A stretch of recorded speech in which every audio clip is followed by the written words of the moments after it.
The presidents of Harvard University and the University of Pennsylvania recently stepped down after their leadership on combating anti-Semitism on campus was questioned following a congressional hearing last month. At Harvard, does calling for the genocide of Jews violate Harvard's rules of bullying and harassment, yes or no?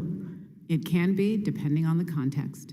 It does not depend on the context. The answer is yes, and this is why you should resign. Claudine Gay did eventually resign, but in response to criticism and allegations of plagiarism, which she denies.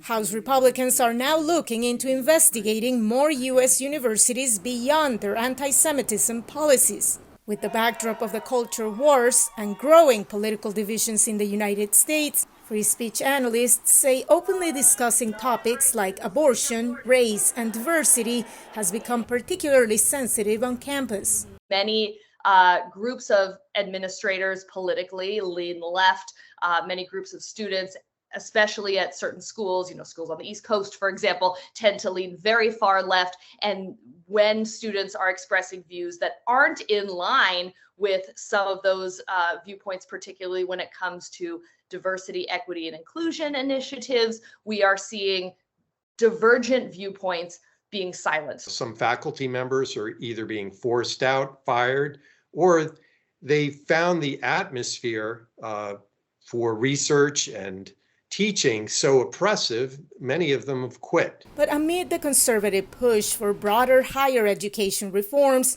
the nonprofit PEN America cautions that meaningful changes to protect free speech should come from within the educational institutions themselves. Where we have great concern is when we see politicians who are attempting to make those reforms and in the form, as we have seen, of legislation like educational gag orders, prescribing what can and cannot be taught on campuses. Beyond how the political wars play out, universities can take steps to promote a culture of free speech, says First Amendment law professor Eugene Volokh. I think universities should have more panels or debates on things like abortion, race-based affirmative action, transgender rights, immigration, both legal and illegal immigration. Those kind of events, he noted, would teach students the importance of listening and engaging with views they may not necessarily agree with.